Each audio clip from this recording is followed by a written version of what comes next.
Olá pessoal, vamos ao nosso minuto eleitoral de hoje falando sobre as coligações partidárias, assunto de máxima importância presente na Lei 9.504 de 97. Primeiro ponto que nós temos que tratar é o conceito de coligações partidárias. Podemos conceituar as coligações como uma união temporária de partidos políticos, de dois ou mais partidos que se juntam para lançar candidatos para as eleições. O objetivo de coligação partidária é basicamente união de forças. Partidos, em tese, que possuem uma semelhança na ideologia, se unindo para juntar forças e poder para lançar candidatos para o processo eleitoral, para as eleições de forma específica. Logo após a formação, logo após as eleições, essas coligações elas deixam de existir, até porque, como eu disse para vocês, é uma união, uma formação temporária. Durante essa formação de coligações, essa coligação partidária ela funcionará como se fosse um único partido. Mesmo que eu tenha numa coligação 5, 10, 15 partidos, até porque não tem limite de união de partidos na formação das coligações, funcionarão como se fosse um único partido político. Tá? Bem, como eu disse para vocês, esses partidos políticos que se unem, eles terão uma denominação, um nome, que poderá ser a união das próprias siglas dos partidos, por exemplo, tem o partido A, B e C. A coligação poderá se chamar coligação ABC, poderá ter uma denominação própria. Então vamos imaginar que a coligação ABC será Brasil para frente.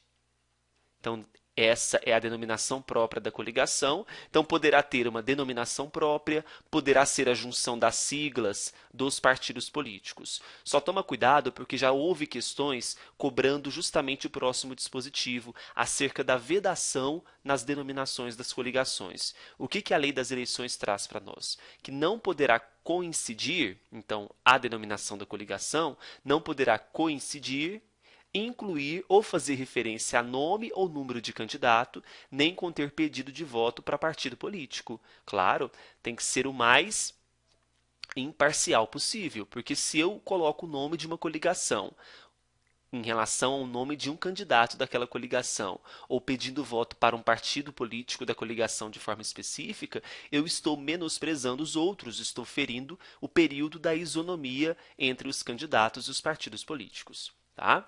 Bem, quando eu falo de propaganda eleitoral, se tratando de coligações, se for uma propaganda para as eleições majoritárias, envolvendo, por exemplo, prefeito, governador, presidente e senador, abaixo do nome da coligação, é importante que contenha todos os partidos políticos que faz parte daquela coligação.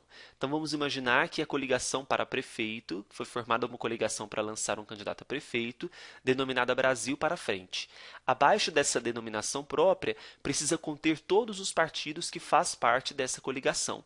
Por exemplo, A, B e C, a sigla de todos os partidos. Se for para eleição proporcional, isso deixa de ser obrigatório, porque o que será exigido para a eleição proporcional, imagine que será lançado um deputado federal da coligação Brasil para Frente. Abaixo do nome da coligação, para a eleição proporcional, é importante que tenha somente o partido político que esse candidato faz parte, e não todos os partidos como para a eleição majoritária. Tá certo?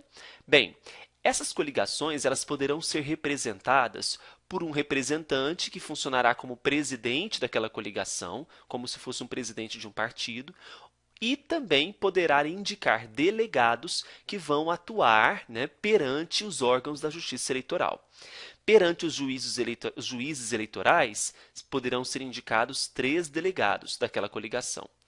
Perante os tribunais regionais eleitorais, 4 delegados, e perante o Tribunal Superior Eleitoral, 5 delegados. É só lembrar da regrinha 3, 4, 5. 3 juízes, 3 perante os juízes, 4 perante os TRS e 5 perante o TSE. Tá? A coligação partidária, formada por esses partidos políticos, imaginemos que um partido político queira atuar de forma isolada, pertencendo a essa coligação. Em regra, não pode, porque ele está formando uma coligação. Tem exceção? Tem. O partido político ele poderá ter legitimidade para atuar de forma isolada quando for para questionar a validade da própria coligação. E existe um período para que isso possa ocorrer. Ocorrerá entre a data da convenção partidária, lembrando que as convenções ocorrerão entre os dias 20 de julho a 5 de agosto, e o termo final do prazo para impugnação do registro de candidatos. Lembrando que o registro de candidatos é até às 19 horas do dia 15 de agosto. Após a publicação dos nomes deferidos e indeferidos, abre-se 5 dias para a denominada ARC, ação de impugnação ao registro de candidatura. Então, após o termo final do prazo para impugnação, basicamente o prazo desses 5 dias, termina o prazo para que o partido político tenha essa legitimidade para atuar de forma isolada no processo eleitoral, questionando a validade da própria coligação. Tá? Bem, uma outra informação e a última sobre as coligações partidárias é o seguinte: a responsabilidade pelo pagamento de multas decorrentes de propaganda eleitoral é solidária, lembre-se dessa palavra, grifa isso, entre os candidatos e os respectivos partidos, não alcançando outros partidos, mesmo quando integrantes de uma mesma coligação. Então, se eu tenho uma coligação formada pelos partidos A, B e C, tem uma irregularidade na propaganda eleitoral cometida por um candidato do partido C, é solidária entre aquele partido político e seus candidatos, não afetando os demais partidos pertencentes à mesma coligação. Tá certo? Esses são os principais aspectos para sua prova sobre coligações partidárias. Fique de olho no nosso Minuto Eleitoral. A gente volta mais para frente com mais dicas para sua prova de TRE, qualquer TRE desse Brasil. Um grande abraço e beijo para vocês. Tchau, tchau.